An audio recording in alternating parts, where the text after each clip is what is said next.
Hey everybody, welcome to Steph Style. I am Stephanie. I'm an eBay reseller and I have been for more than 20 years part-time. And I do marketing in my day job, but I love selling and I love buying and selling. I love the thrill of making a sale. I love making customers happy and I absolutely love doing it. So I am going to do a recap of what has sold over the past couple weeks. I do it every now and then, just so if you want to see kind of just what's selling on eBay or what kinds of things sell. And I talk about where I got the items from too. So if in case you want to try them yourself. And so I would love to hear your comments on how you like this content. Typically, I don't get a ton of views on these videos I do about what has sold on eBay. So I would really love to hear from you if you find it useful. And here we go. Over the last couple weeks, here is what has sold. The first item is a Dooney & Bourke not zip around, but a Dooney & Bourke leather vintage wallet organizer with a long strap, kind of a crossbody.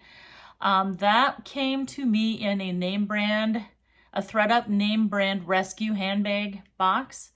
And it only took about 2 weeks to sell, and I sold it for $25. Yeah, that one was okay. I didn't make a lot of money on it, but it contributed to the cost of the box, so that's good. The second item is a boudoir dressing room sign, and I wanted to bring up something about this sign. I don't speak much French at all, and I've never taken French lessons or anything. I thought boudoir meant bedroom, and so I did not have the title. I did not have the title correct. I didn't put the word bedroom in the title, but I didn't put what it is, which is a dressing room. Boudoir means dressing room. After a couple of months of this sign not selling, I was surprised because I thought it was a really cute sign.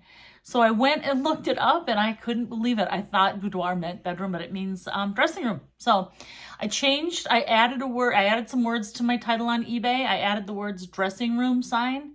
And because I thought a store, some kind of a cute little boutique store would like to have that above their dressing room.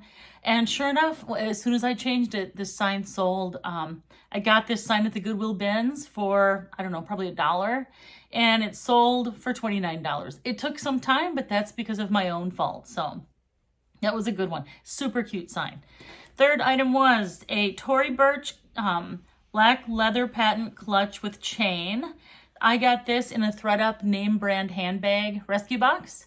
And the Tory Burch bag sold for $62, and it sold within a week, which was absolutely wonderful. Actually, I think it only sold in a couple of days. So that was great. The fourth item that sold was a Veronica Beard Dickie, a wool Dickie, believe it or not. I was not aware that those were popular again, but I think that the Dickie that sold for Veronica Beard went with a specific other item that she sells, so some people probably were looking for that.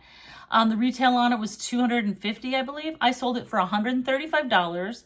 It sold within just a few days, and I don't know if I mentioned, I got that in a thread-up DIY designer rescue box.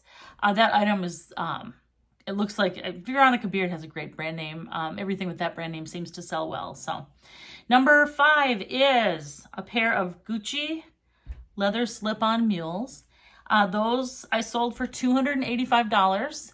And that was wow. I was in awe at that sale. They were beautiful shoes. And so yeah, they sold within a couple of weeks. $285, another item that had come in the thread-up DIY designer rescue box.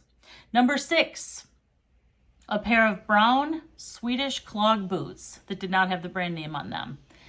I got those at the Goodwill bins, and I only paid about $5 for them, and they sold within a few months for $39. Not too bad. Number 7, a Betsy Johnson, brand new with tags, pink heart necklace. I got that on a big clearance sale at TJ Maxx probably 4 or 5 months ago. I think I paid about $6 for it. It sold for $20, so I didn't get rich on that, but it finally sold, so that's good. Number 8, a vintage red wood candelabra, a Swedish candelabra. I could tell it was Swedish because it had the Swedish flag on the bottom.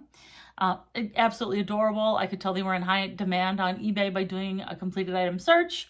I bought it at a thrift store for $1 and it sold for $23. So not too bad, not too bad at all. Number 9 was a pair of Ferragamo vintage spectator shoes. They were in a small size. I did not think that they would sell. I didn't think they'd sell at all, to be honest.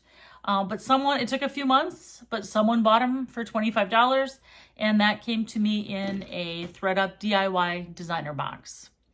Number 10 is a 31 brand nylon zip-around wallet. It was brand new in its bag. I sold it for $19.99. I got it for $1 at a thrift store. It was still new in the bag, but the one thing of note is if in certain situations, I do sell items and I pay for the shipping, and this was one of those times. So I sold it $19.99. I paid for the shipping. So, I mean, with fees, I didn't make a lot, but I think I probably made about $12 on it. So, well, $12 I didn't have before that, so, right? And the 11th item and final item for this recap is a Tory Burch burgundy large leather bag. Sold that for $99, and it came in a box to me in one of the ThredUp name brand handbag boxes. So I wanted to mention one thing too about these items and the amounts they sell for. It sounds like it's just a windfall, but a couple of things you have to take into consideration. If you're a seller, you probably already know this, but I do have significant costs as well. The cost of the product is one thing. The cost of all the products in a designer box have to be covered. So sometimes 1 or 2 items have to cover the cost for the whole box because some of the items aren't really worth selling or they won't sell for very much. So I also have to pay for tissue paper. I have to pay for shipping. I have to calculate it myself. I have to pay for boxes, tape, padding, the bubble wrap. Sometimes I need that. So I have to pay for all that, and it does take quite a bit of time to do all this. I clean up all these items, and so I spend a lot of time on that. So anyway, it's not like when I say I sold something for $25, it doesn't mean I got a pure $25 in profit by any stretch. You have to subtract the cost of goods sold, the eBay fees, and all of the things I have to buy to do the shipping and the selling. So that's something to keep in mind. But anyway, that is my recap. And I hope you like my content. If so, feel free to like my post and hit the subscribe button. And have a wonderful day.